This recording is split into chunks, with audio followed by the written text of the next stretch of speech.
Hello and welcome to another exciting episode of the Full Spectrum Podcast. My name is Trey. I am Rungren. Pay no attention to what it says at the top of the screen that I've just noticed. That will be fixed in just a second. Boop, boop, boop, boop. There we go. Good. Yeah, we got a week this week. We got some stuff to talk about. It's really not that much news-wise, but I think some of the stories are going to take longer than others. And one of them I'm really excited to talk about because we talked a little bit about it last week. We got a conclusion. That's right. But as we always do, we'll start with weeks. The Great Wizard of Oz. How's your week been, Rungren? Not bad, not bad.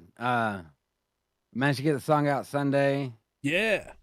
Working on the I have one for this Sunday, and then I got to do the album release party, which will be all the songs in one video, and that album will be out, and then I'll start the next one. So I've been in limbo this week, but Yeah. I did play the Skyrim with the survival on. That's a lot of running around. Yeah. Lots of running around. I had to go back to Iverstead. This kid's Nice Little Nightmares. Little Nightmares, yeah. Waverly beat Little Nightmares the other day. Well, we did start Zeta. We didn't get to watch any last week, but we're going to be able to watch some more this week, hopefully. So. Oh yes, yeah. We'll finish up. This week we'll finish up the first disc that we have for that. I think it's 5 episodes. Camille's a man's name, and I'm a man. Okay, one no, but yeah, and really no, you're a boy. I love that line so much. Well, we'll have to talk about. I'll go into a little more depth into it next Tuesday when Ben's first disc. I'm gonna rewatch through it again. Hmm. I have some issues so far. I love Zeta so much. Well, yeah, I got confused on Skyrim a couple times because they were playing. Waverly was playing Little Nightmares. Yeah. And yeah, the way the room was, the noise echoed weird. Yeah. Like, what is that? And it was like her game, not on Skyrim. Why do these mud crabs sound like terrible monsters? I mean, I guess depending on who you are, mud crabs could be terrible monsters. Yeah. I think they're. But we'll see. We played Lotro Monday. Yeah. That was cool. Run around, got you some levels. I'm almost to level 12 now. Oh, nice. I've got I'm trying to think of. I haven't watched anything besides the Zeta that we're getting ready to go over. We'll go over that next week. I don't think if there's anything else big on my week. I really don't have much because there's rotten children everywhere. I did not get much done. We got some plumbing done. Yeah. I've got to help with some flooring. Oh boy. After we get through the podcast. That's always fun. It hasn't been too hectic, but we've got through it. I've got through it. To say. So the week's not been too bad. How has your week been, sir? My week's pretty good. I played some Lotro. Might as well start off there. Because I played it with you, and that was fun. Yes. You can definitely feel some of the arcade game design, right? But I think where it really shines is that it's not trying to be anything other than Lord of the Rings. It's, hey, here's places you love, here's characters you know, here's stuff you got to do. I've played through most of the Combe area. Yeah. Doing all the quests there and talking to all the sergeants and everything, getting all their quests. And I went and found my boy Amdir. And I think that game has really cool quest design, except for when you have to have an NPC follow you that is a little old lady that moves about 2 inches a minute. Yes. Until she gets her stick back and then just bolts across the screen. What's her name? Oakhart? Yeah. So Sarah Oakhart, yes. Remember her. There were so many moments there where I was like, all right, I'm just going to run ahead. Yeah, it's kind of like Diablo does that. First Diablo does that too. But run ahead all the way to where the enemies are unconscious. They're going to get up when she gets here, so I'll just wait a couple minutes for her to get here. Yeah. That's where being able to have, like, the me of back in the day would have loved to have been able to have multiple monitors for that exact purpose. Because I was watching Wendigoon while waiting for Sarah Oakard. Like, come on, lady. Oh, I'm gonna get to SD Gundam Battle Alliance because I played through that entire demo. That's coming.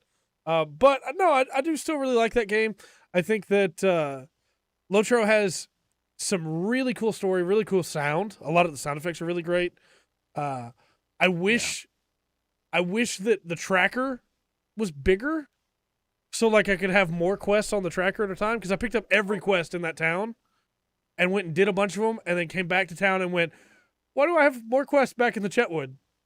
Oh, those weren't showing on the tracker before. Okay, well, let me run back to the Chetwood. Yeah, you have to pull up the quest guide, and you'll be able to pick what you want to put on your tracker. Yeah. Hey, Dark. But yeah, no, I really enjoyed it. It's a lot of fun, and like I said, I'm trying to push through to 20 so that I have some more stuff unlocked. But you know, we'll get you a lot closer Monday. I am statted out for lightning, and when I hit things with lightning, they die, and that feels really good. So. I like blasting things. Yep. And, I have my boy Barreled with me, so everything's good. And if you want to see what we're talking about, go back and watch the MMO Monday stream from yesterday. Just watch this next Monday. That's true. Either way. There's also, I played through the entire demo for SD Gundam Battle Alliance. And, I'm so stoked, Dark. I'm so stoked. That demo's incredible. That demo's very good. It took me about an hour and a half. And I can go back and replay as much as I want, but I can only transfer everything over up to level 5. So there's a level 5 cap for all the suits that you can get in the demo.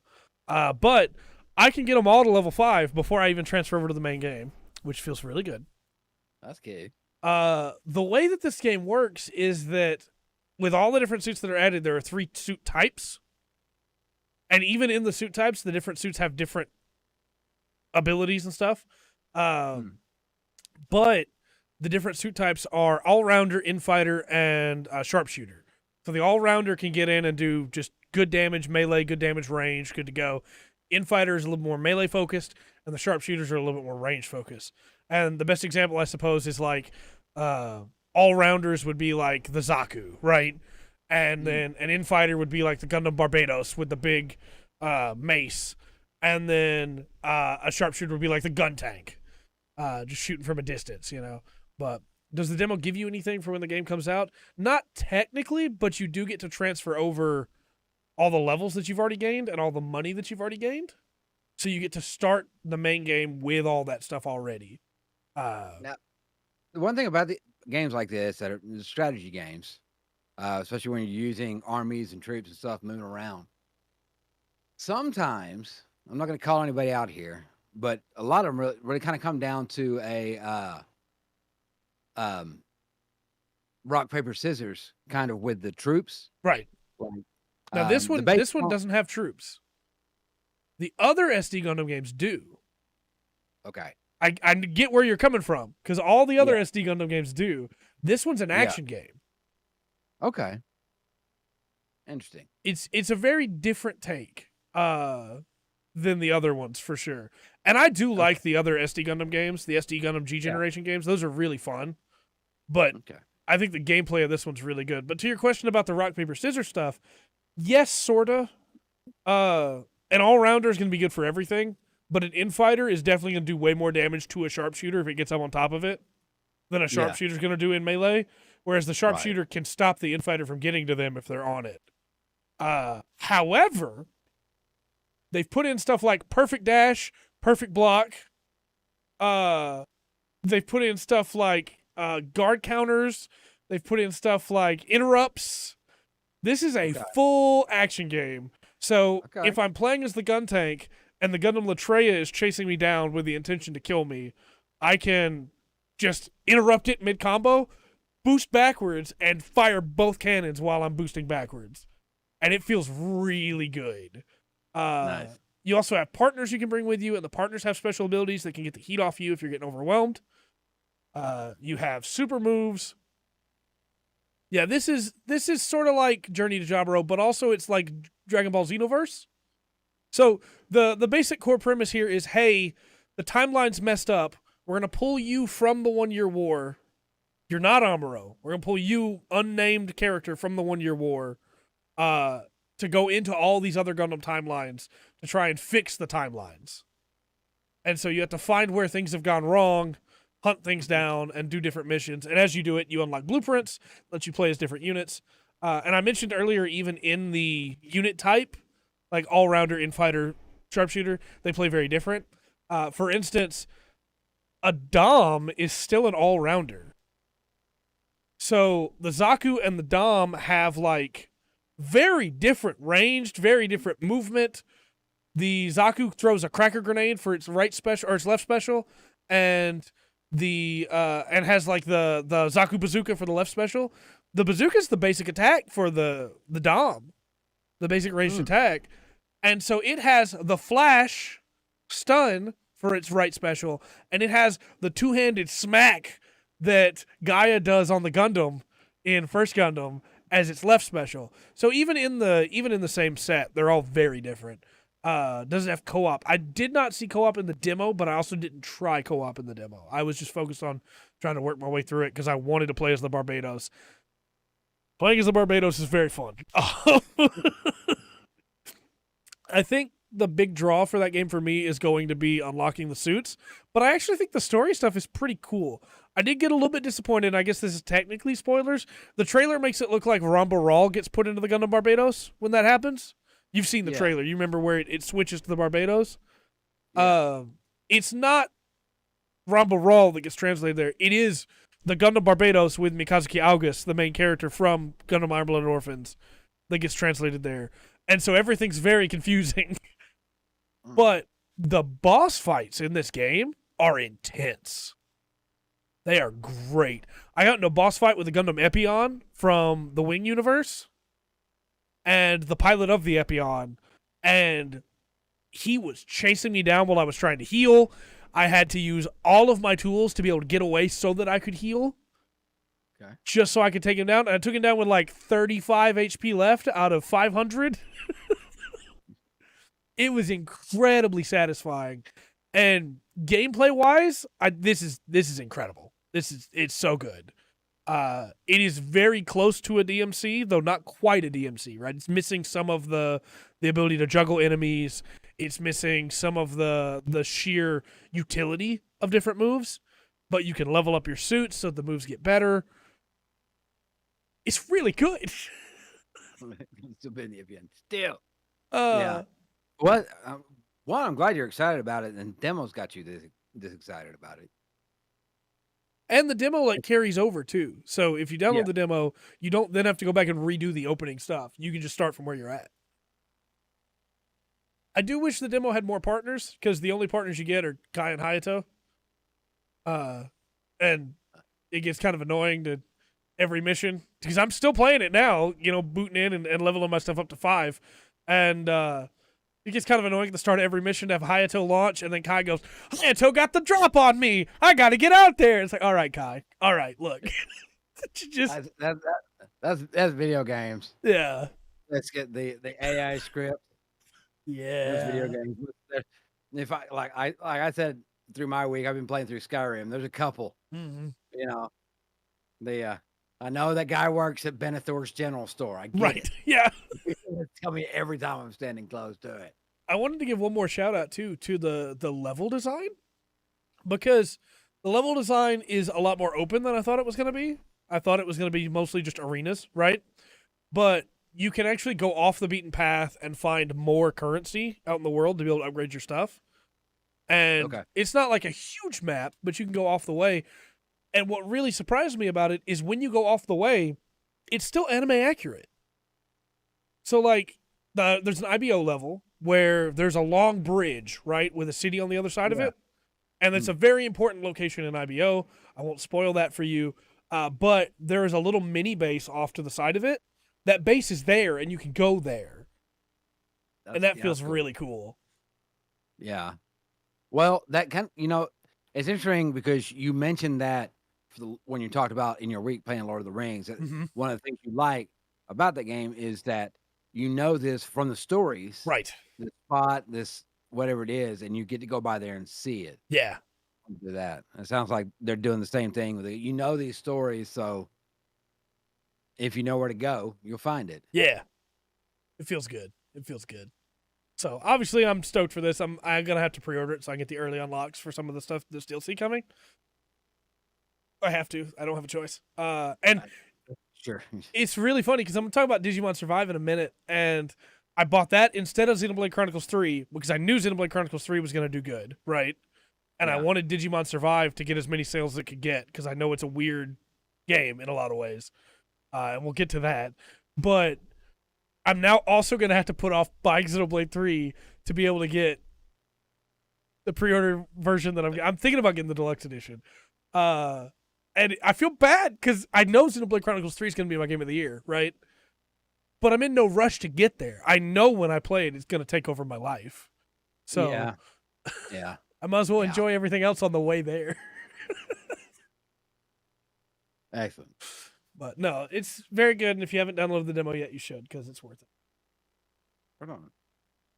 Well, anything that gives you the demo and lets you keep that for the game, that's pretty cool. Yeah, I agree. Well, and talking about Digimon Survive, we might as well just cover all the games I played because I do have some shows I watched too. Digimon Survive is really good. I don't know what I can say without spoiling things for people. And I have some thoughts I'm going to talk about during reviews. Because this game's getting review bombed on Metacritic. Okay. And on Steam. Because people are mad that it's a visual novel. Even though when they first showed us the trailer, it was shown off as a visual novel with SRPG elements for gameplay. When it got on Steam, Switch, PS4, Xbox, they all have it tagged as a visual novel in the descriptions. So like, when you go to buy it, it tells you it's a visual novel. Like,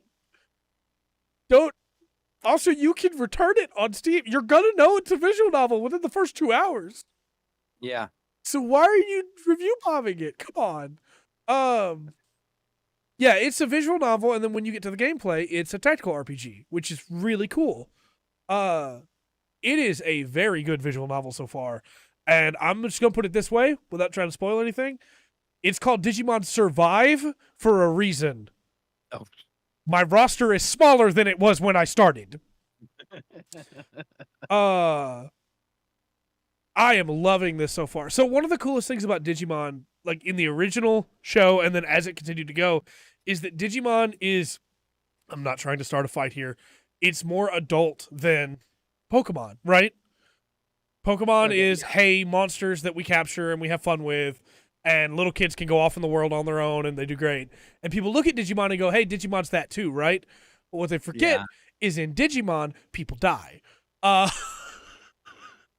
It's kind of like when the back in the day, if you saw the Transformers cartoon, you know, and then you saw the comic book, you might think the comic book was all lighthearted and good and stuff. Yeah. With a happy ending at the Until end. Jazz gets ripped in half. Yeah. Everything goes wrong. Optimus Prime gets basically tortured. Yeah.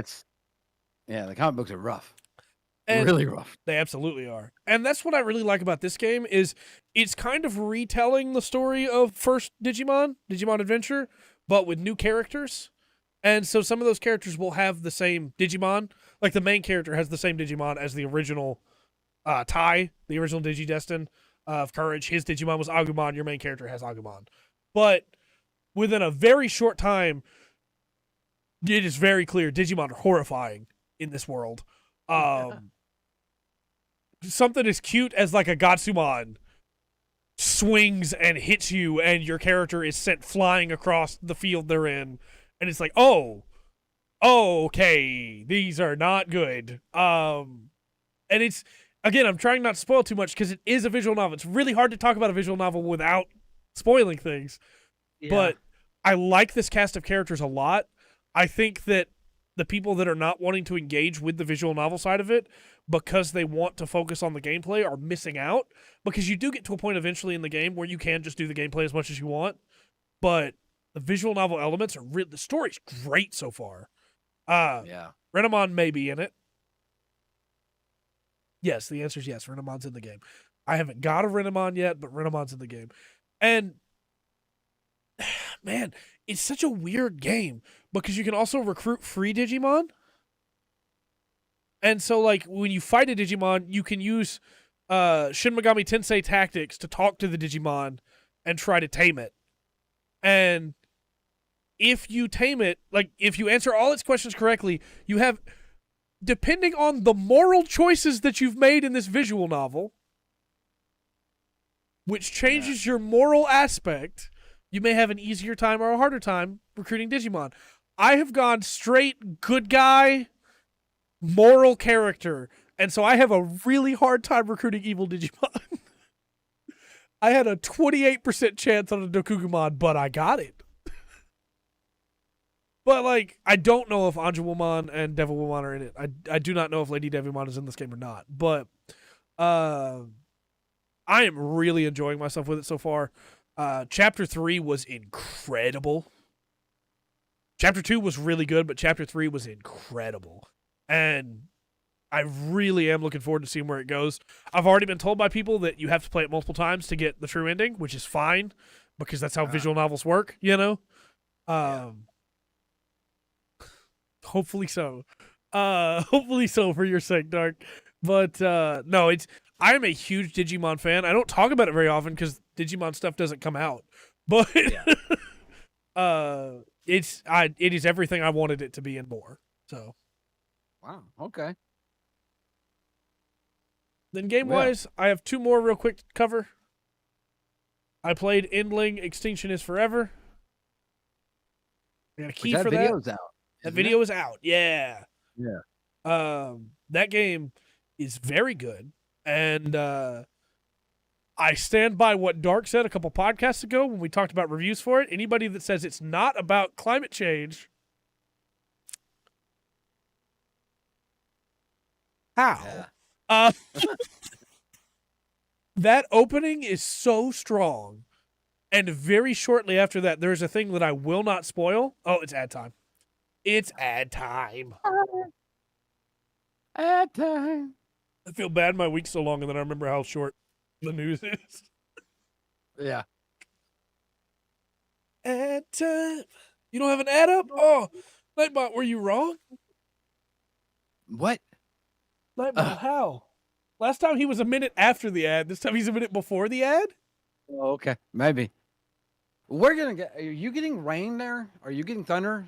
I'm getting thunder, but no rain so far. Okay. I got thunder and rain here. Let me get cut off all of a sudden if it starts storming. It now says that we have 7 seconds since the last ad. And now they're getting the ad. Okay. Now we're getting it. Yeah. Nightbot was just a minute early this time. So we just need to be ready for like that 31 is when it's going to happen. Just the head of the game. That's what it is. Yeah. They wanted to give plenty of warning. No, there's a thing I refuse to spoil in this game that happens early on that makes me want to go back and play through the rest of this game. It is a singular moment of such. It is very rare that a video game makes me feel actual terror. And there is a thing that happens, and as soon as my brain caught up to what was happening, which was like a microsecond after it started, I went, "Oh no, no, no, no, no, no, no, no, no!" And it's too late. There's nothing you can do. Like there's you know, and I didn't have humans destroying the environment or anything. There's literally a guy that walks past with a flamethrower in the opening. Just saying. So yeah. I also played, and I did get permission to talk about it before the video goes up, because the video is going up tomorrow. I played Loopmancer. There's the thunder again.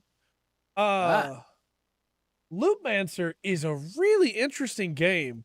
It's like a cyberpunk, not the game, cyberpunk the setting. Side-scrolling Metroidvania, where you play as a cop with a cybernetic arm, that is trying to unravel the mystery of what happened to his daughter. And I spent that entire video going, man, where do I know this guy's voice from? This voice actor is so familiar. Where do I know his voice from? And as soon as I was editing the footage, I was like, this is Reed Schwartzer from Trails of Cold Steel. I played hundreds of hours with this guy's voice. How did I not recognize it immediately? The different setting, man. It was. But gameplay-wise, it's really interesting because you have, like, it plays into roguelikes the way that I love roguelikes to be played into. It's a roguelike Metroidvania. And so as you go through the levels, which you'll always have to go all the way back through the levels is my understanding, even if you clear the first level. But as you go through the levels, you spend your upgrades on permanent unlocks in the level. So you know where that bow staff is. You've unlocked that bow staff for every run. When you get to that bow staff, you can use the bow staff. Or, since you've unlocked it for every run, there's a random chance of it showing up in the free shop at the start of a run so that you can start with it. Okay. And it's really interesting. I really like the setting. I really like the gameplay. Facial animations are a little rough, but the character movements look super fluid. The voice acting is really good. I like it. It's not blowing me away in the way that a lot of other games have this year, but I think that it is more stable. Is a weird way to put it, I guess. It is more steady than a lot of the games that I played this year. It is a game that I know what I'm getting into. I know I'm not going to be disappointed because I know it's just going to be more of that. And sometimes you don't, like, sometimes you want to sit down with Digimon Survive and read through a whole book while getting tortured by, the choices you have to make. And sometimes you just want to walk through a bunch of enemies and punch them in the gut with your electric robot arm and send out electrical discharge that blows them up in front of you. Yes, I do. And this is like the perfect game for that. Sometimes you just want to play Contra. Yeah. This does, ironically, it scratches the itch that Contra has for me. I just want to kill a bunch of enemies. So I'm really excited to play more of that. So, right on. And then getting out of the stuff I've played, I have the stuff that I've watched. We finished The Boys, so we started up another show, which is The Good Place. And I mentioned it last week. Yeah, I've seen a couple of episodes. I think Waverly has watched quite a bit of that. It is really interesting. You and I both know how much, we both appreciate philosophy and the way that the human brain works and functions, and people trying to explain how we think the way we think and why we think the way we think. This show is that wrapped around a shell of, hey, what does it mean to be a good person? In a way that I really find fascinating. Like every episode, I'm enjoying it and going, what's going to happen next? How are they going to handle this? It's very good, and I don't want to spoil anything for anybody. Much like I've recorded a review for The Boys and have not yet edited it. Once I finish Good Place, I will record a review of it as well. So if you want to hear spoiler thoughts, please look forward to that. And then finally for my week, for the sake of another video, it does get interesting.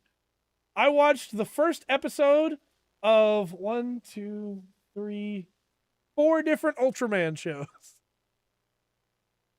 What? Yeah. Oh, the first episode for 4 different. Yes. Are they all okay? Are they all singular Ultraman? There is one Ultraman shows, or yes no? And no. The first one I watched the new airing one, right? I watched the first episode of Ultraman Decker, and this is a remake-ish of Ultraman Dyna. This is part of why I want to make this video, is because it's really interesting to me that they're going, hey, for this new era, we're going to take some of our more popular shows that people don't watch for some reason, that they don't want to go back and watch for, I guess, quality's sake, even though they're not that bad. And we're going to redo them and retell those stories, but with a different swing on them. And so Decker is really interesting because it's a sequel to Trigger, and I didn't know that when I started watching Decker. But it is set on Earth, where most of humanity's scientists have moved to Mars. Okay. And it is really good, Like this first episode blew me away. Um, my experience with Ultraman had been, of course, the original Ultraman, and then I had watched a couple episodes of Orb, and then I'd seen a little bit of Ginga. I'd seen all of Geed, and I'd seen a little bit of the Zero web movies. But this Decker's first episode by far was the best Ultraman I'd seen. Incredible. Definitely worth a watch for anybody that's looking in to getting into Ultraman. And the best part is you can watch it on Super Raya's YouTube page for free with no ads, really. So the only ads are their own commercials for their own stuff. So, like, check that out if you're interested. You watched all 3 John Wicks. The Good, the Bad, and the Weird's an incredible movie. Yeah. Thank you, Western Django. Another Asian Western that kind of meh. Banraku. I've heard good things about Banraku.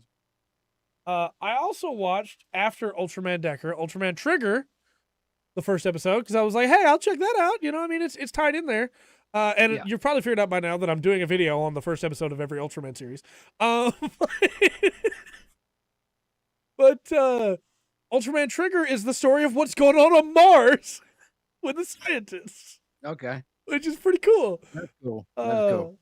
It has the most interesting world building of the ones that I watched, but I think I was the least invested in it as compared to Decker had like the best main character, and Zed, which I'm going to get into in a minute ago, has some of the best action. But Trigger has a really, really cool world building. And also, the first episode of Trigger has a villain that shows up that tries to kill Ultraman Trigger, and it's incredibly violent. At one point, has like Trigger down by his face, shoving his head into the ground, attempting to crush his skull. And it was like, oh, all right. Didn't expect that in the first episode. Oh. So that's a good first episode too. And then obviously I'm going to go more into detail during the actual like video that I'm doing. But Ultraman Z or Ultraman Z is the other one of the new Reiwa stuff. And it is it's weird, man. When he flies away, he doesn't fly up straight. He flies up and then zigzags and then back again and back again. So he makes a big Z in the air. And it's amazing and I love it. But it was just a really fun. The fights were really good. Ultraman Z was just really great. Digging that. And it's based around metals. So there's some really cool stuff going on there where they had to collect the metals. It's good. It's good TV. Check it out.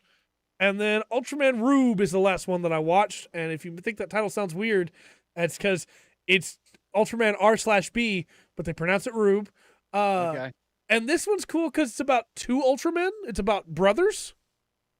Okay. That both get to become Ultraman, Ultraman Rosso, and Ultraman Blue. And their dynamic is really good. Like, when you're trying to write brothers in a television show, so often they'll just call each other bro a lot or talk about how they're brothers. Yeah. And these two are not that. These two, you know, without a shadow of a doubt, these are brothers. It's very well done. The action was good. And one thing that I thought was really cool was getting to see kaiju in these first episodes that I'd seen in Geed and the original Ultraman, of course. So, yeah, it's Ultraman's still good. When Ultraman reuses a monster, they get a new suit, don't they? Yeah, most of the time. Yeah. When they bring back old monsters, they refresh them. Mm-hmm. Also, like, again, Geed,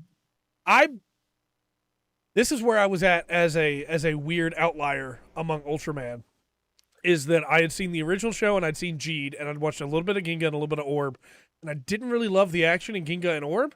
The action in original Ultraman is extremely violent, and the action in Geed is really flashy and really cool. Yeah. But there's not a lot of like fist fighting in Geed. A lot of it is like, hey, I'm using my beams and stuff, you know? And so my assumption was that's just what Ultraman was now. But Decker punches off a monster's horn blade, and Zed does a drop kick that is super cool. So, yeah. For anybody who's never seen Ultraman, it's like, well, I don't want to watch just giants fighting around. It's like, no, it's actually a lot more than that. It's very good. Yeah.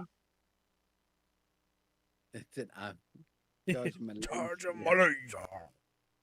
There are a couple monsters that do that kind of thing. Those, I was like, yeah, no. Beam. Also, just a big shout out to my girlfriend who puts up with me watching Ultraman while she's trying to work on stuff. And then when it comes time for the beam, just jumping up and standing on my feet and doing the pose. The fact that I still have a girlfriend after that is what I'm shouting out. Look, if you watch Ultraman and you don't do the pose, what are you doing? I don't know. I don't know. You got to give him your energy, man. Come on. He needs it. But, yeah, you're watching it wrong. That's right. But, yeah, that's pretty much been my week. Like I said, it was a stacked week. Yeah. But I had a really good time watching all that, and I'm really excited for the videos that are going to come out from it.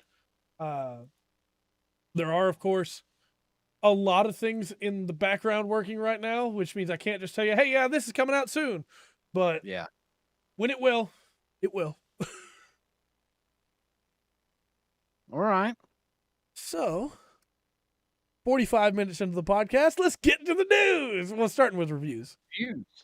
Yes. And thanks to Nightbot, we now have the ability to reward points to people. So if you get on the Ice Cream Wall of Fame, you will also get some points.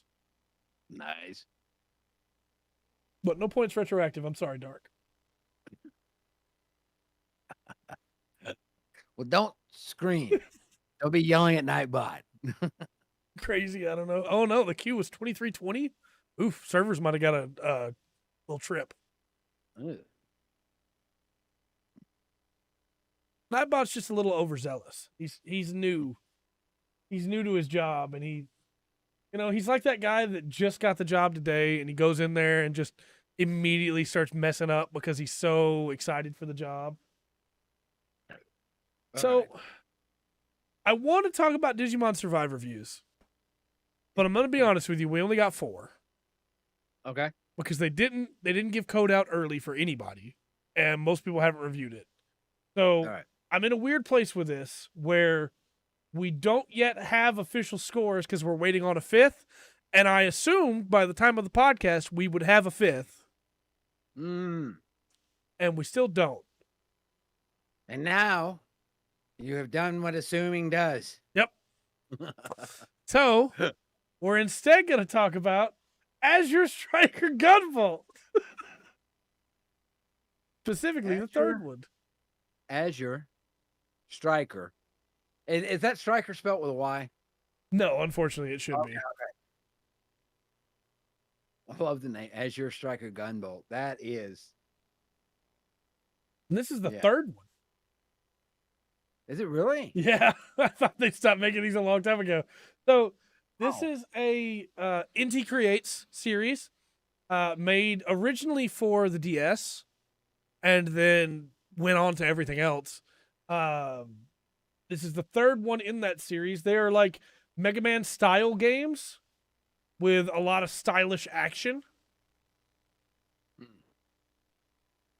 And pretty good soundtracks. Man, I really want to talk about Digimon Survive. Yeah. Well, I would like a Strider remake as well. But That's fair. That's fair. They did one when the PS4 first came out, and then they didn't do anything else with it, even though it sold really well. That's kind of weird. Oh, the batteries are dying again. The axe is going wild over here. All right. They got it? All right. Can you see it just going? Oh. Yeah. I deleted Dark's name. Why is that back? Dark, how did you come back? Okay, there we go. Just like she said, she'll always be the ice cream queen. I guess so. What do you think Azure Striker Gunvolt 3 is getting for an average critic score? It's a weird game, it's a niche game, but the people that like them like them. Well, I think it's going to be 83. Okay. We got an 89 from Faith. 87 from Dark. Hmm? We're all giving this game a solid B rating so far. And the answer is 84. 84. Waverly was 78. All of us came close. I came very, very close. It was 1 point off. Will came in with an 80. Did that. So Nintendo Blast, who, may be a little bit biased, they have been in the past, says Azure Striker Gunvolt 3 is an excellent example of how to make a competent action platformer gameplay for both newcomers and veterans. Kirin is a fast character, and the technical aspects of her moveset allow her to become a machine that obliterates enemies and flies through the stages as long as the player spends some time mastering her abilities. For fans of the genre, it's a must-play, just like the whole Gunvolt franchise. Until the very end there, that sounds like you're selling me on a Metroid game. Yep, you literally could have replaced that character's name with Samus, with Bayonetta.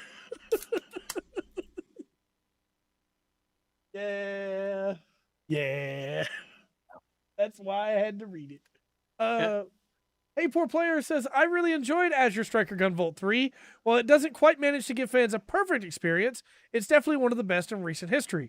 It's a game with an ambitious story, gorgeous art and sound design, and frenetic and exciting combat. If you're a fan of the series, you'll find some especially exciting elements to enjoy, but even if you aren't, this is a game any fan of the platformer genre needs to own.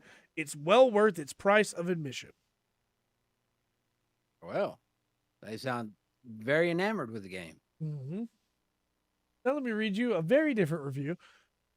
Nook Gaming says Azure Striker Gunvolt 3 is a game that wants to evolve the series, but is founded on the flawed principle of trying to fix what wasn't broken to begin with. For each improvement it makes, there's a new problem present that holds it back from ever reaching its fullest potential. This game was a long time coming, which is why it's disappointing for me to say that the wait wasn't entirely worth it. I wonder how many of these people are really long-time players of this franchise. Yeah. There's games we talk about that we're excited about that are older games. Yeah. That we've never played, but we know the style of, and we'll kind of talk. Yeah, like Live Alive. Yeah. Yes. Yeah, we both had the same thought there. Yeah, we know that game's out there. We know it's a classic game, but neither one of us are going to sit here and go, well, the gameplay on it. Right. Because we don't know. I have one more I want to read for you, but it's I have to tell you, I'm reading it strictly because of what it says. It's not because it's going to be insightful. Destructoid says, impressive efforts with a few noticeable problems holding them back. Won't astound everyone, but he's worth your time and cash.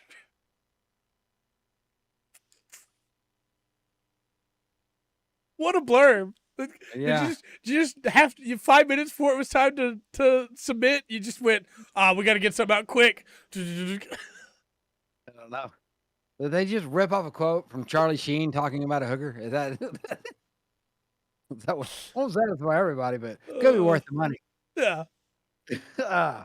I'm gonna drop 10 points off my score. I'm gonna go 73. Okay. If where we're at. I think we got a 73 from Will, 81 from Dark, and a 74 from Faith. Waverly hit the PRB. The Axe said we could go. It's struggling. Apparently those new batteries I put in it were not new. Yeah. The score is 83%. That's no. They don't believe that. Yeah, it doesn't make sense. It doesn't make sense. But, there were a couple here that were more biased. And I didn't want to read them, obviously. And there were a couple that were just really weird. Of hey, it's another game in the Inti Creates library. If you like their stuff, you'll like this one. It's that doesn't tell me anything. No. Give a review for Hades that's it's another game made by Supergiant. If you like those, these are all very different games from each other. What do you mean?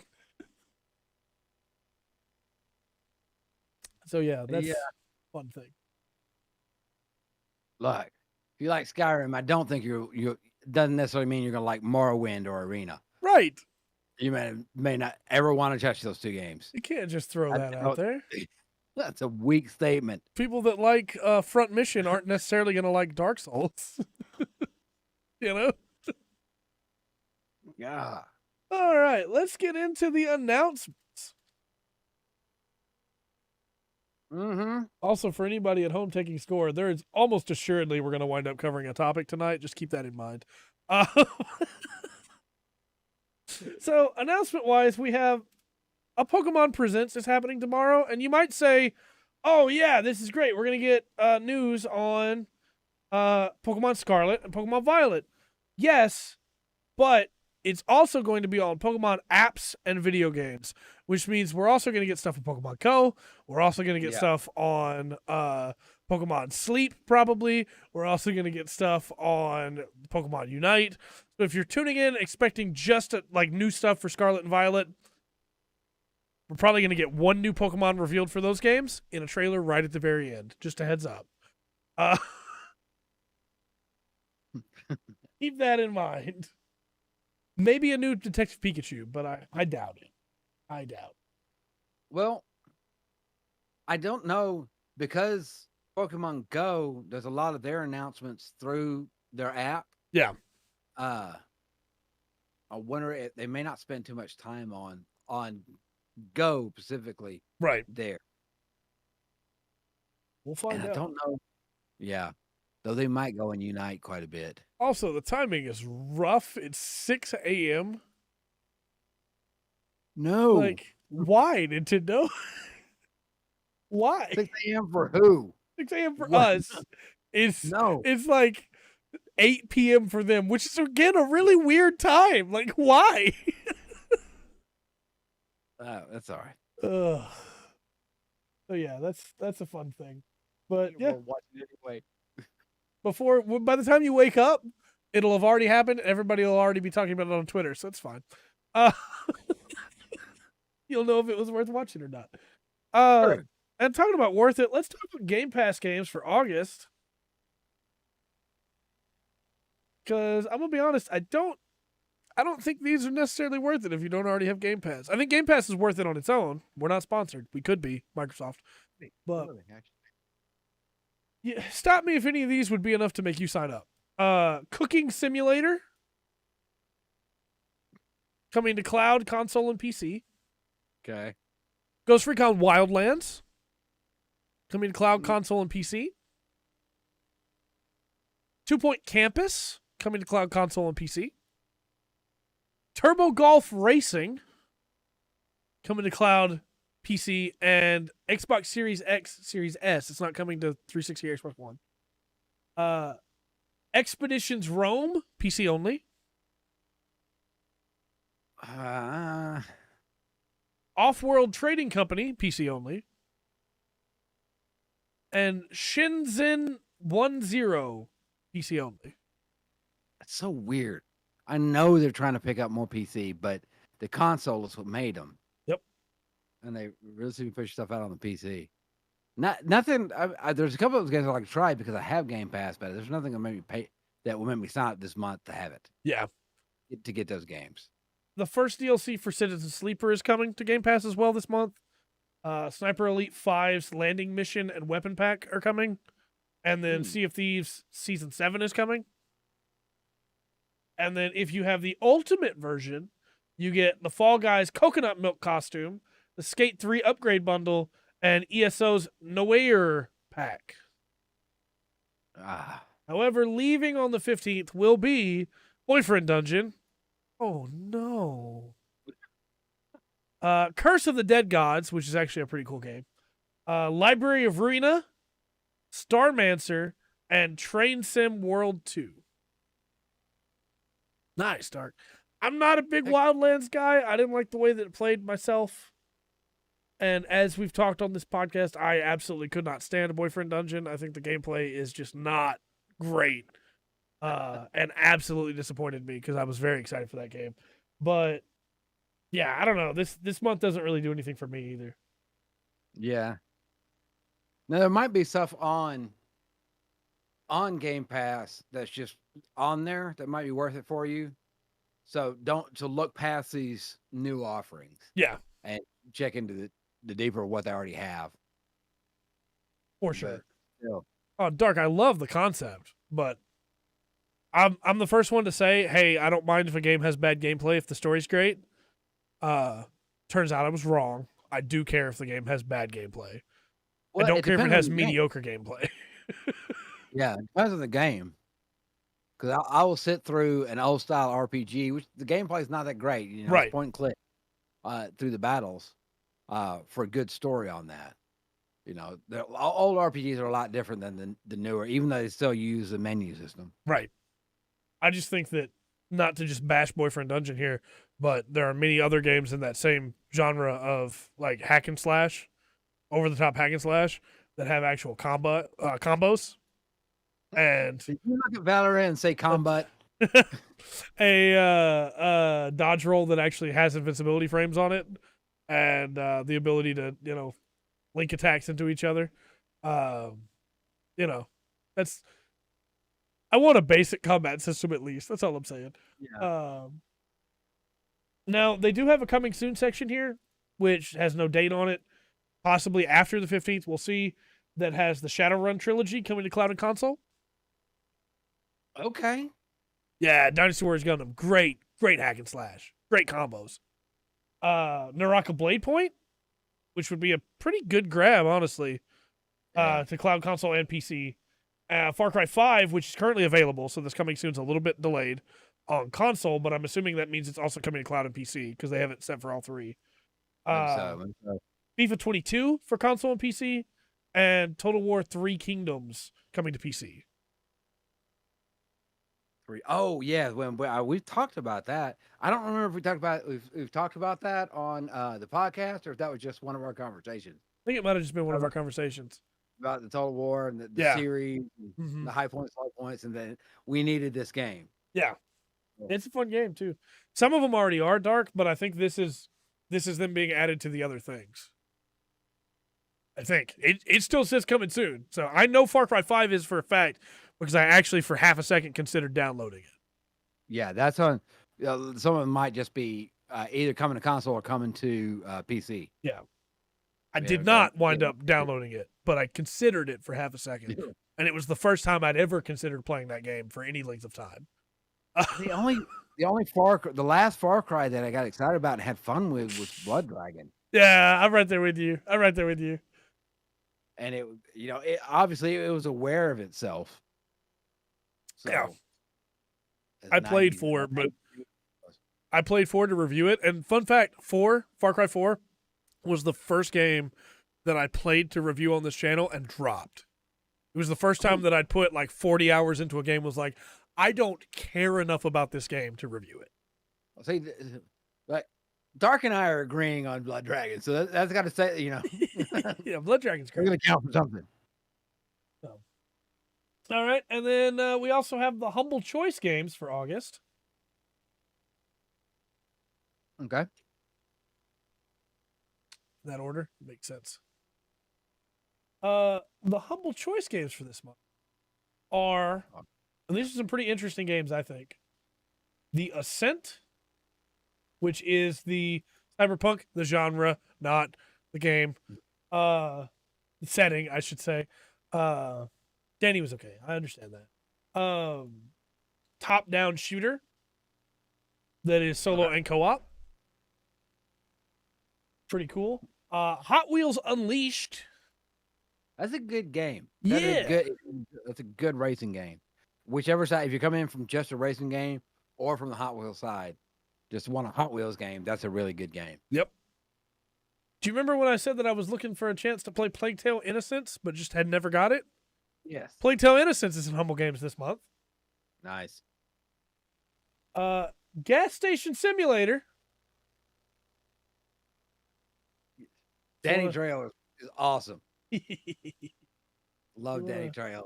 Run your own gas station, you can. Yeah, Danny Trejo is pretty good. He's in one of the Call of Duty undead modes. In Sound Mind, which I had never heard about, but seems pretty cool. It is 100% one of the games that we would play back when I was streaming on Tuesday nights in the Discord. It is a horror game with haunting memories. Well, if you have to be in Sound Mind to play it, I don't know anybody that can. But it also, really interestingly, has a soundtrack made by the Living Tombstone, who does some really great music on YouTube. So it'd be cool. It's not scary. Oh no. Okay, but is that the same game you're referring to? Because it's The Plague In-Sound Tale. Mind? Oh, in some.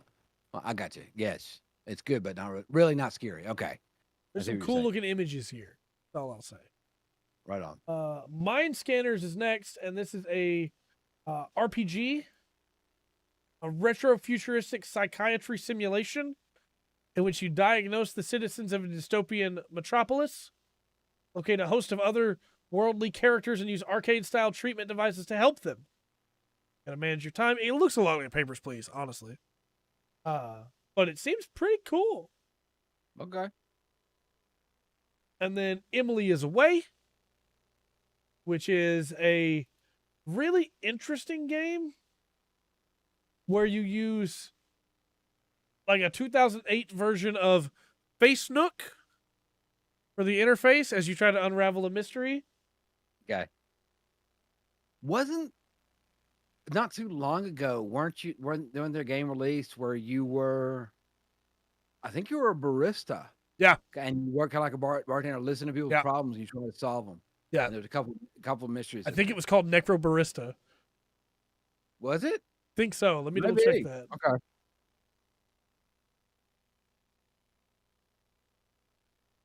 Valhalla was also that, and there was Necro Barista. Yeah. Okay. But both those games were that. Yeah. And then finally, I'm sorry. Go ahead. I just said that's an interesting setup for a game. Mm-hmm. You usually don't have a lot of action. You have a lot of thinking to do. Yeah, for sure. The final game is Omno, which is probably the coolest looking game on this list. And I don't really have a great... It looks a little bit like Journey mixed with A Legend of Zelda. With like less focus, most focused on the puzzles and exploring like a full world, it seems like. Good and short and easy. That's cool. Good to hear. Good. Short games are a good thing for me now. That I need one every once in a while. Like I want a game I can sit down and beat in a couple of hours. Yeah. I want that game as well as the game that I can, sit and live in for a while. Yeah. And it looks cool. It looks really cool. It doesn't really have combat. Spaces aren't huge. Okay. It looks really nice. So that is your Humble Choice games for the month. Again, we're not sponsored by Humble, but this is one of our favorite things to do because we get to talk about cool games that maybe we have played and maybe we haven't. So, right. Hoverskate. Wanted to sponsor. Waiting for that ever since Back to the Future came out. We were promised. Dang it. I haven't seen any of that work very well. That's right. So next up, we have the news. And we have the skinny on the Nier Automata church.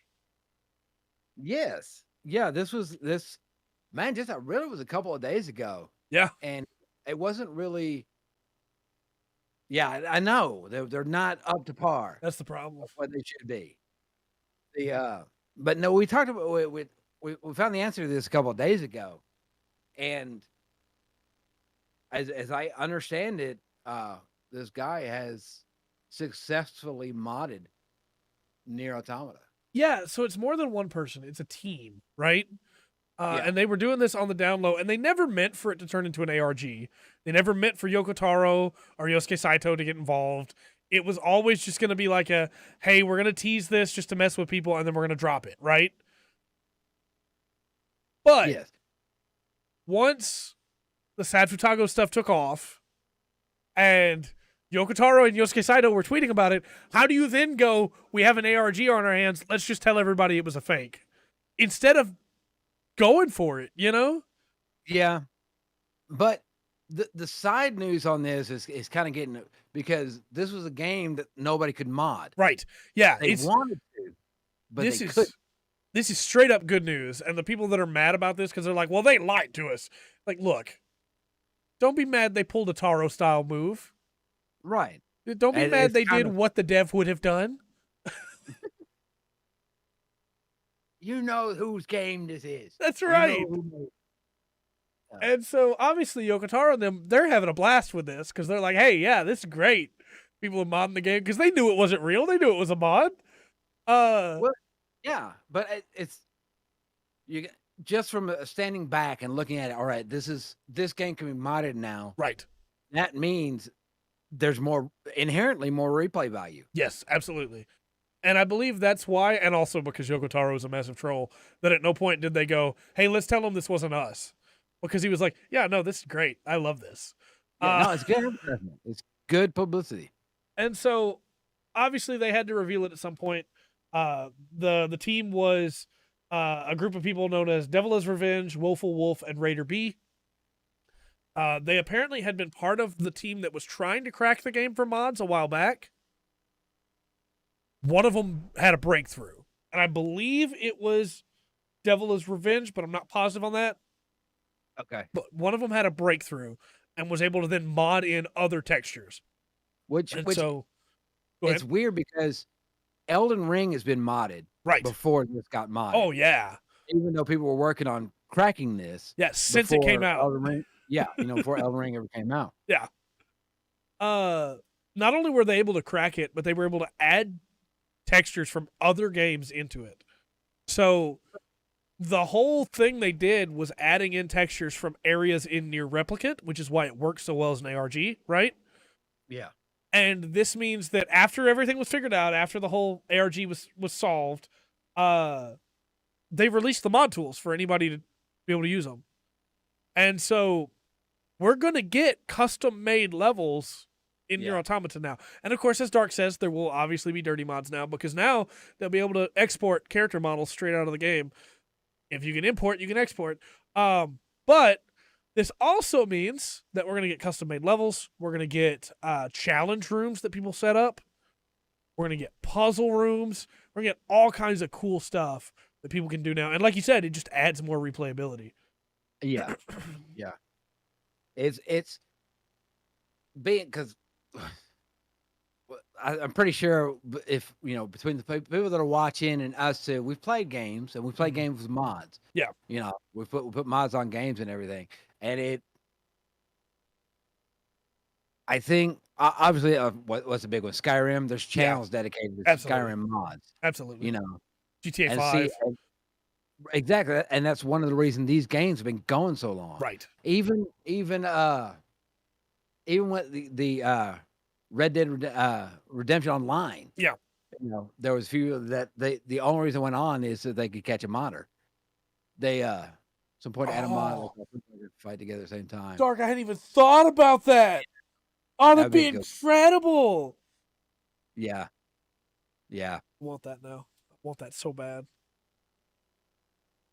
Yeah, why not, right? Mods that let you play as Adam. Mods that let you play as Eve. Why not? Let's go. Yeah, because there's already mods out there for Skyrim where you can have multiple followers. Yeah, Devil Popola. They've they expanded the group that you could take. So I don't see why it would be.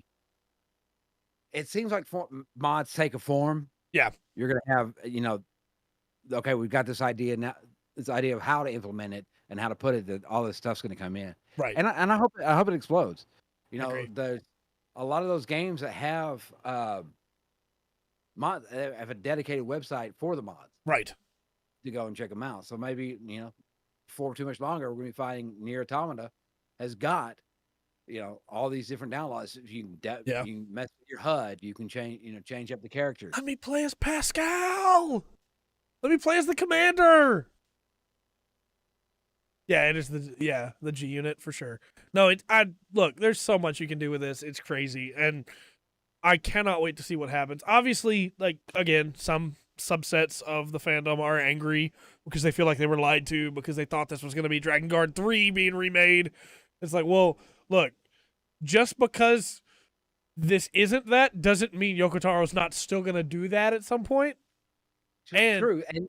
And it may even, because now he's got this game that's already out that he's done with. Yep.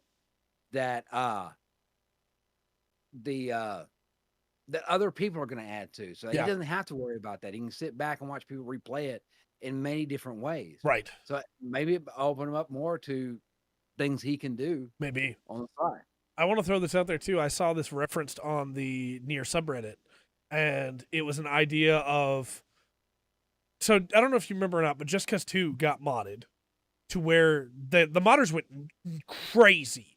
Like that mod team did so much work, and they turned Just Cause 2 into an MMO where 400 people could be in a lobby together in the same world playing together.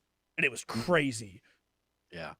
Somebody drifted the idea on the Nier subreddit of Nier Automata Battle Royale, where you drop in to a map and you have to go and secure weapons and stuff and be able to fight against each other PvP style. And I think that sounds really cool with the tools that are available to you as a player. That's a battle royale that I 100% would play. So I understand. But no, there's a lot that you can do. Horde mode, stuff like that. It's going to be really cool to see how this expands over the next couple of years. Yeah. Let's see what it is. That's especially love, hate Bethesda. Yeah. I don't, because I think because modders have patched stuff that Bethesda should have patched. Right. But we talk about a company that's embraced their modders and not even go, hey, we're going to put that in the Creation Club. You did such a good job. Yeah. We're going to, and it's not really a big thing. Of course, in their anniversary edition they just put out with this. That's all modded Creation Club stuff. Yeah. I wish devs would embrace modding more, because modding just makes the game better. Like it's survivability for the game, it's longevity for the game, it's player interaction for the game. It keeps your player numbers up. It's just a flat gain. Yeah, there's also some very, very disturbing mods. So for sure, mods should probably be client side. Let's just make that clear. Mods should definitely be client side. And there are mods that are a problem, right? Mods that give you more currency in an online game, that's a problem. Auto aim bots and stuff like that, that's a problem. Yeah. But It'd be interesting. I'm glad that it got solved. Me too. I'm glad the way it came about and what the people who set this up are doing. Like, hey, we figured it out. We shut it off. We got some buzz going. Here's the tools. What are you going to do? For sure. And they even specified they would have gone longer on it, but multiple of them had to be out of pocket for a little bit. And so it was like, look, sorry, it was kind of an anticlimactic ending of just going, hey, here it is. But we literally didn't think it was going to go this long. And we can't just drop all our lives to keep this ARG going. Yeah. And it is anticlimactic unless you're a modder. Right. Or you love mods and you enjoy this game. Yeah. Then it's actually a really good ending. Yeah. Well, and it got a lot of people playing Nier Automata again, which I know I've said it many times. Nier Automata is pretty high up in my top 25. It's in the top 10. I adore that game. And just getting people to pick it up again that haven't played it in a long time, that are now fully playing through the game again. Because, hey, I already started playing. I might as well just go and play through it again. Yeah. Heck yeah. It's good publicity. I think the ending's good. And I think 6 months, 2 years, we'll be looking at this going, look at everything they've done. Look at what the people have done, what the modders have done, the players have done to take this game to the next level. I agree. Oh, I need to finish Replicant. I've got so many other projects going on, but I really want to finish Replicant soon. Okay. So, next up, not quite as upbeat news, but I don't think it's really going to hurt anybody either. Sony is killing Accolades. Well, Sony hasn't got Accolades in years, so probably don't want to be reminded. If you're sitting here going, wait, what's an accolade when it comes to, you got it capitalized, it's a specific thing. What's an accolade? It's okay if you don't know. Trust me. You don't need to feel bad you don't know. When the PS5 first came out, accolades were introduced as a way to let you acknowledge other players' achievements.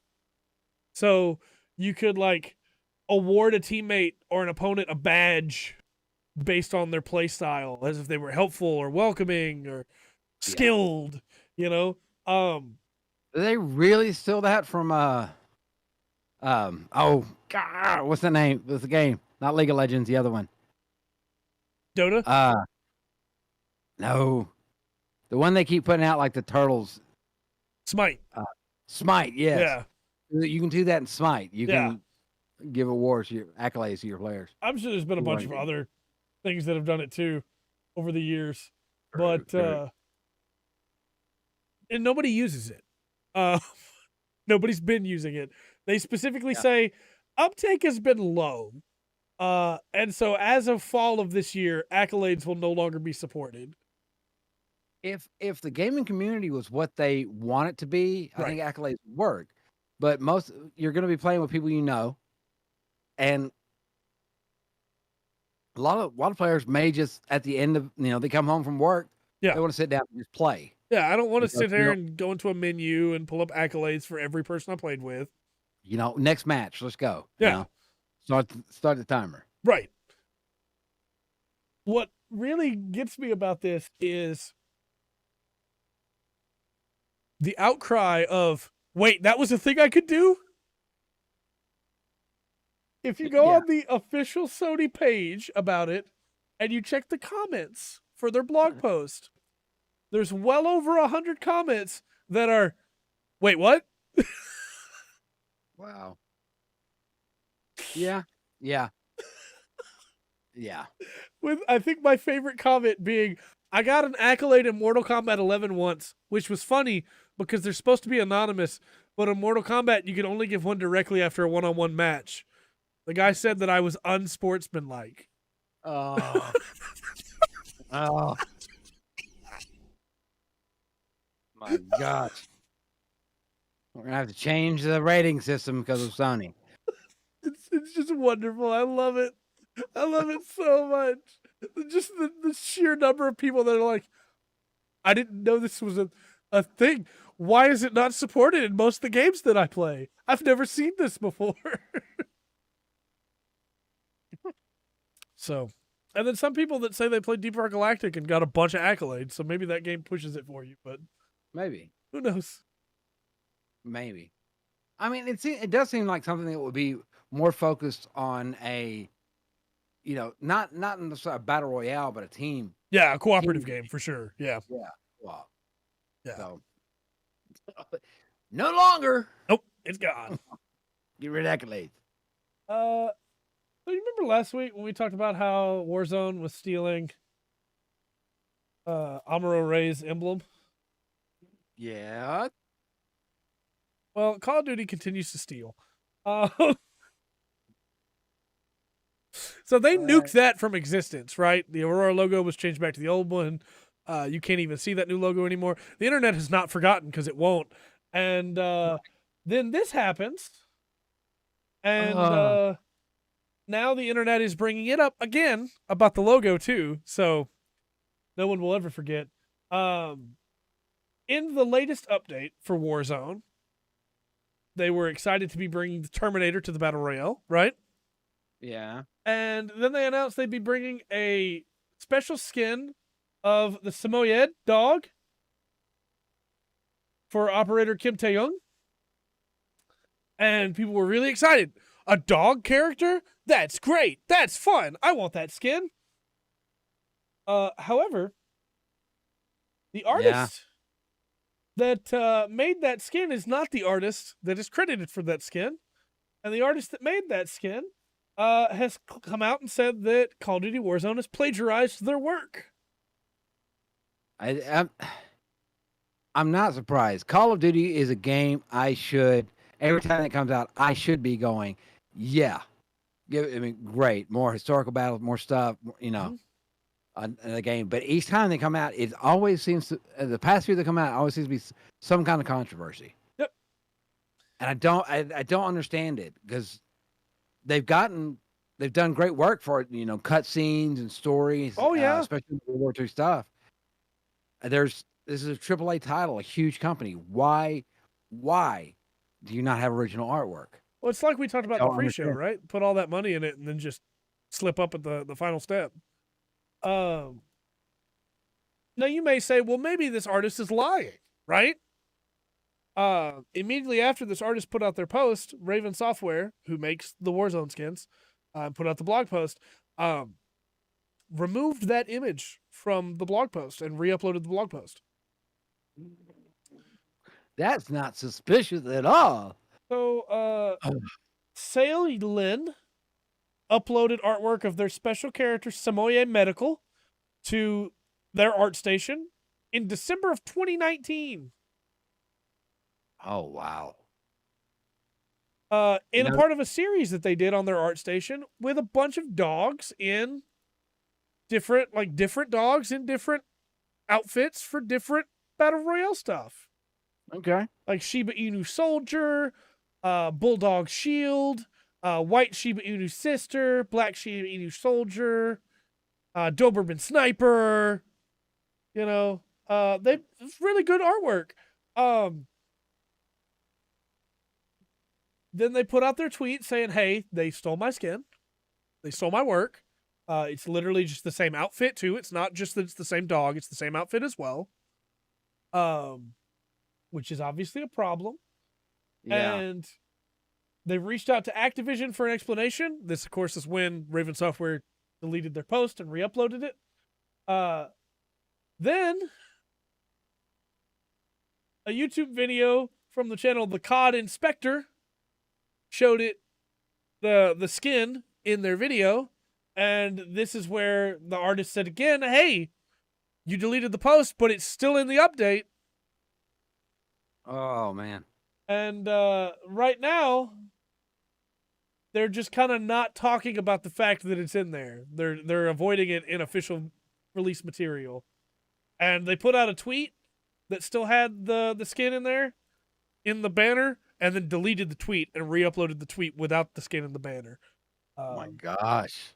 Polygon reached out to Activision for comment. Jason Schreier reached out to Activision for comment. Activision has failed to comment at this time. Yeah.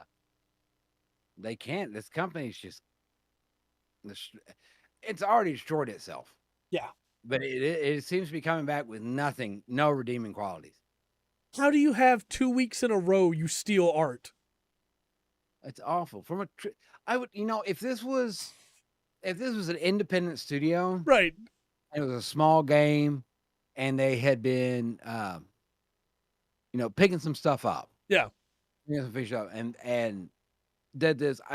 I would be more inclined to be like, okay, somebody made a mistake there. Right. Individuals. I would even buy the argument, hey, that was a placeholder for us. It should have been taken out before we release the game. I would take that argument.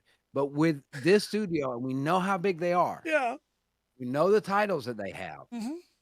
This should not be an issue with that much money for research and everything else. And it's fine if they just want to be inspired by this stuff. I don't think this artist would have been upset at all if they had been inspired by their art. But it's their art. It's the outfit. It's the head. It's the same thing. It's Amuro's logo. There's no difference. You colored it a different color. That's it. And that's the worst part is, as Dark says, they've done this before many times. Yeah. This is it's unexcusable at this point. They can't just keep getting away with it. We like to steal. I like the way that looks. I think I'll put it in my game. Yeah. Same thing's happening right now over in the music industry, as Beyonce has stolen from, and it's a little bit weird. The original Milkshake song. Yeah. She's stolen part of that for one of her new songs. I say stolen, sampled it, whatever you want to say. Yeah. But it's without permission. Yeah. Without the artist permission. It's a weird thing that's going on there, because I don't know. I'm a little torn because Beyonce performed that song. She didn't write that song. But she didn't write that song. And the artist who was pointing this out, who sung the original Milkshake song, she didn't write that song. Right. Farrell actually wrote that song. Right. So it's I don't know where it's going to go, but this stealing of IP, it's intellectual property theft. It's kind of unexcusable at some levels. Yeah, there's times where I could shrug and go, okay, you need to change it, but I see the mistake. Right. Yeah, this was honest. You didn't mean to do this. Right. This I can't. This is this is lazy. I just throw it in there and nobody's gonna know. It seems like it, and then act surprised when we get caught. It's a small artist who'll care. However, this artist is no longer a small artist, and I want to throw this out here. If you want to follow this artist, they are at Salin5 on Twitter. The Salin is also their Silent, I suppose, but Salin is the way that it reads on Twitter. Is their ArtStation as well. and they have now jumped up to 3,328 followers from all this. So, they deserve to get something out of this because they're not going to get any money from Activision. No, and it's when you're an independent artist. I don't care if you're doing music, if you're doing short skits, if you're painting, if you're modeling, whatever you're doing, it's not like you're going to get all kinds of recognition for your work as is. And the banner holders that should be for, hey, fighting for the smaller guy. And like you said, if they're inspired, point that out. Yeah. And give them a shout out. But to just blatantly try to take it from under the radar and hopefully nobody says anything. Yeah. And I haven't heard about any of their visual designers being fired. I haven't either. Also, I'll pull up the image here on stream where you can see it for anybody that doesn't believe that this has been plagiarized. I'm sorry to tell you, but it absolutely has. Here is I'll make this part bigger. Here is the Floof Fury Tracer Pack, and there is the skin itself. It's got the same scarf. It's got the same loop. It's got the same bag in the same place. It's got the same wrinkle in the jeans in the same place. It's got the same arm guard. That's the same thing. You can't tell me that's not the same. Come on.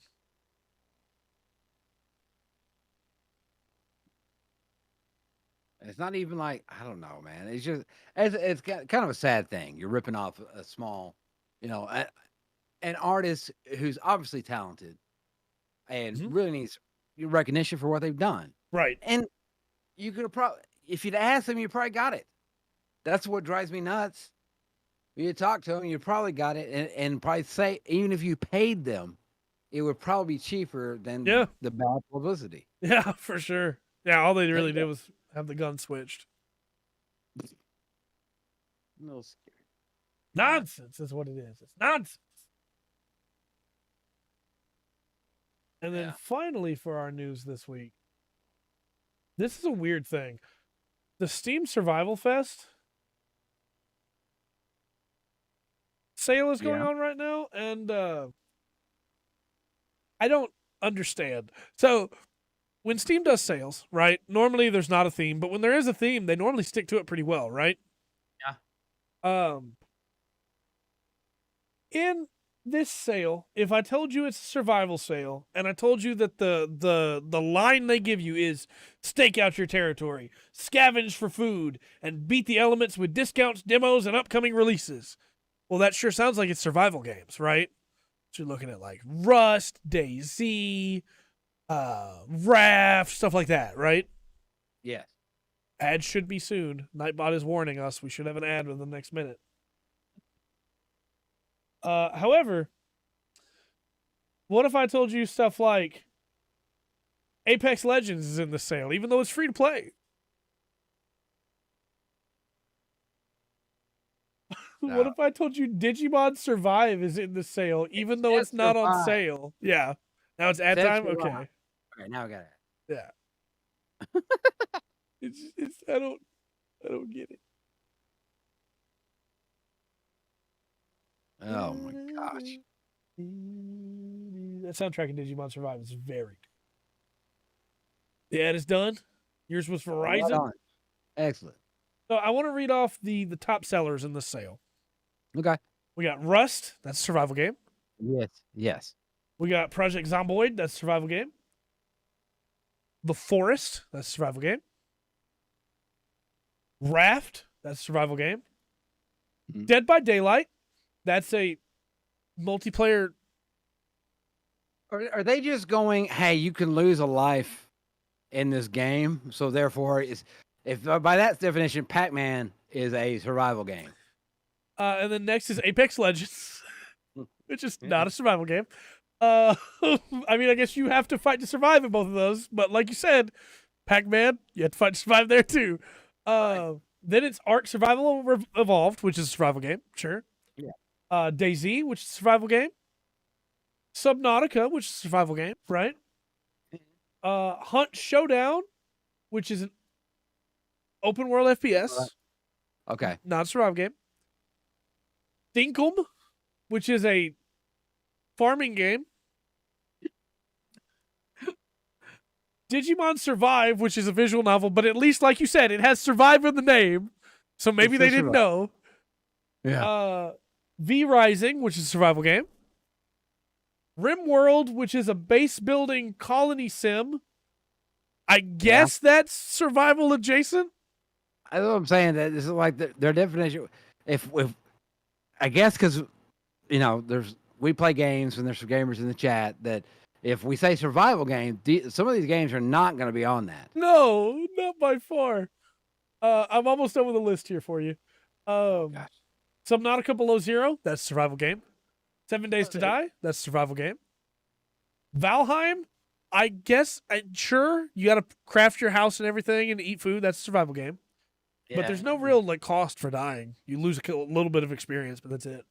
No Man's Sky, sure, that's a survival game, right? It's more of a space exploration game, but hey.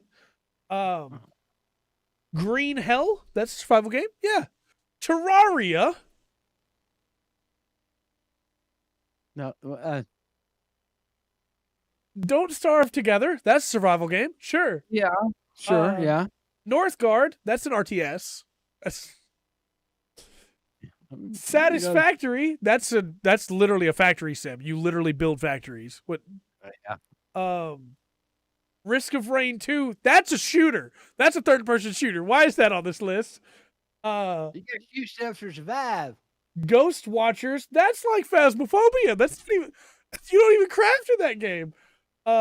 Grounded, that's a survival game. Space Engineers, that's just a crafting game. It's not, you don't have to survive. You don't even die in that game.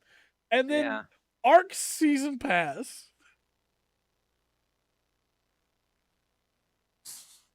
I don't know what the point of this sale is. Well, I guess do they not have definitions like exploration game? Because a couple of those sound like exploration games with maybe some survival aspect. Yeah. Like if somebody asked me what kind of game Subnautica was, I'd say exploration. I don't think I'd say survival. Sure, absolutely. But also you have games like Balan Wonderworld. I was getting there, Waverly. That's on sale with this. That's not a survival game. I mean, it tests your survival instincts, but it's not a survival game. Can you make it to the end? That's, that's fair. But then you have games like Digimon Survive and Dinkum that aren't survival games and aren't on sale. So why are they in this sale? Apex Legends is free. Why is it featured prominently in this sale? Well, you download it. Yeah. What is the point of this? Don't know. And terrible. They even go on to say that there's upcoming games that'll be coming to the sale and demos for games that aren't out yet, which is cool, I guess. But the upcoming games they have listed here are like Ark 2, which is not going to be out by the time the sale is over. The sale is over on the 8th. So weird. I don't get it. I'm confused. Yeah, so I couldn't help myself. We had to talk about that because it's if you want to just do a sale, just do a sale. So yeah. Game sale. Yeah. Would be better. I mean, if you have a theme, that's fine. Just stick with it. Yeah. It feels like they went, hey, we want to sell some survival games, and then companies went, hey, our game could go on sale too, and they went, okay, yeah, sure. Yeah. And then Apex Legends was like, also, we'd like to pay for a spot on the front page. Yeah, sure. Why not? Oh, man. It's so strange. So strange. Rampart is a survival game based on their definition. Right. Yeah. Yeah. Centipede. Centipede is a survival game. Let's survive, right? Oh. All right. Well, let's throw it over to Rundgren's Corner. Well, we're gonna of course start off with happy birthday wishes. And I think this is the first time I've done a YouTube. Jacob Collier is his birthday today. All right. And he's young. Happy very birthday. Musically gifted. He can tell you what pitch I just said his name in. Happy birthday. Yeah. So happy birthday. I'm sure he's watching. And listen to my songs, I'm sure. But yeah, happy birthday, Jacob Collar. Now I did find a story today as well. Okay. And it started a little bit serious because depending on where you live, you might know about invasive species, Right. or not. If you live in like the Arklatex area, you're probably going to have your invasive species will be wild hogs. Right. In Florida, if you live in Florida, around the Florida area, there's large constrictor snakes. Oh, I thought we were going to say people from Florida, but yes. Yeah, that counts too. I think, and what the no offense, Florida people. there's a Tetris for sure survived. A fish Tetris, yes. A fish somewhere up in the Great Lakes. It's not supposed to be there. It's been introduced, and it's taking. Right. Well, so in New Hampshire, the invasive species they've been dealing with, and they've actually been dealing with it for about 200 years, is a green crab. Okay. Small green. They caught rise on the early ships, European ships coming in the 1800s, and they eat shellfish. And according to this, they can destroy estuaries and fish habitats. Right. So we talked about the gray squirrel in England and the no Nutella. Right. Approach to it. This is a little bit different. Okay. So one of the ways a New Hampshire business is fighting against the green crabs is by distilling them into whiskey. You can now get Crab Trapper whiskey. Well, and it's flavored from the invasive green cat. I don't know if I don't think they'll be able to make enough whiskey to stop the problem. Invasion. Yeah. Solve the problem. But I do admit this is a very unique. I've never heard. Yeah. Of crab whiskey. The species is invasive. So let's turn it into crab. Let's turn it into whiskey, right? So it's while it's kind of a joke about that they're turning into whiskey, and I don't know if I would ever try crab flavored whiskey. That just doesn't fit right with me. But one of the problems with the crab is they can eat up to 40 mussels in a day. Oh, and yeah, and where they've come in and they're evading in, it's a very good environment for it. So they reproduce and spread, and so you have millions of these little crabs just going through quite a bit. And of course, if you want to get into, you can get other things, look at climate change and things like that, how that affects. I'm not going to get into science on that. I don't know enough. The thing is, apparently this company's had just about the same reaction from everybody. No. Is the reaction. Why did you go for whiskey instead of like jam or something? Paste? Sauce? I don't know. Because they have to make the crab stock, then distill it in a vacuum still. Stew? Yeah, right. So they can preserve the flavor and aroma molecules. I don't know why you would.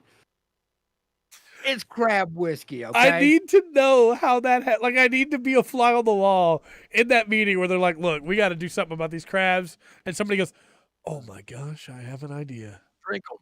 Whiskey. It's because I know about some other, like I said, the pigs in the Arklatex area. Yeah. So those get shot and they get taken and they get cooked. A lot of them get cooked. Yeah. And there's homeless shelters around in the area, especially rural ones, that they cook the meat. In South Florida, they have people go out to catch these snakes. Yeah. And hope a lot of them, they hope to rehome or try to, or they'll have to kill them. Yeah. I have not heard anywhere in the world or to make a whiskey. Look, we got a unique invasive species situation around where I live, where the story, I know, but there's an airport that's a very small airport. It's like a small county airport for people flying private planes, stuff like that. Yeah. And at that airport, they had a falconer whose job it was to keep all the other birds out of the way of the planes. This falconer had peregrine falcons, and this falconer got very attached to the peregrine falcons and didn't think they were being treated very well and let them loose. And those peregrine falcons moved in on the road connecting to my road, the highway that connects to both everywhere else. And those peregrine falcons have been eating chickens, guineas, owls, cats, dogs for the last 7 years. Yeah, and it's not that we don't have raptors around here. Right. You will see in this area, you'll see a red-tailed hawk. Mm-hmm. We do have raptors. We don't have peregrine falcons. Right. And those things are at the top of the food chain. Nothing can keep up with them in speed. It's very hard to catch them. The house that I used to live at, we had to basically like fence in the entire chicken yard because they had a nest in a tree in the backyard. And you can't, you cut the tree down, they just make another nest. Like, you can't stop them. No, and these things will kill another fowl on the ground in a second. Yeah. They're stupid fast. Granted, they don't breed often, and they don't have a lot of eggs in a clutch when they breed. And that's the only thing that has saved this area. Because we have probably 7 or 8 of them every year. Yeah. Number varies somewhere in there. But nobody's thought to drink them yet. Nope, never thought about that. That's where I was going with that. It's not once have I considered making them into a whiskey. Do I think you could plat Battle Alliance control-wise? I think it's not going to be the easiest for you with your situation, Will, but I think you can get it down. The basic controls are really good, and the perfect dodges and stuff like that, with the way that you play, I think that you can get that put to the right button, and you should be okay. Because it is difficult, but it's only difficult until you've power leveled and you out level everything, and then it's not going to be difficult. Because I went back to that first mission to try and grind some stuff, and I had no problems killing enemies at all. I love games where you can do that. Mm-hmm. Yeah, I'm coming back to the starting area and exacting revenge. All you shall pay now. Yeah. But that first initial hurdle will probably be a little bit tough, Will, but I think you can do it. It's not the same as G Generation at all, but I think that controls wise it's not too bad. Yeah. Right on. Well, I don't know if I have much more tonight. You got anything you want to talk about, sir? Well, I don't know that we really have time to take a topic. Yeah. So I was thinking maybe instead we just talk about, like what are we doing? What are we doing on Thursday? Right. We'll be rapid. We still digging through Morning Kindness. Yeah. Still digging through Morning Kindness. They're checking out all the creatures and the way they're set up. Yeah. So if you're interested in that, please check that out. Of course, Will. We did have a request to compile all that stuff when we're done, so I'm gonna get to work on that. So there should be a really long video that's just every monster in that book, which should be hopefully fun. Then, of course, channel stuff coming up. We've got MMO Mondays coming around next week. We'll have another podcast next Tuesday. Hopefully, we'll be able to cover Digimon Survive then for reviews.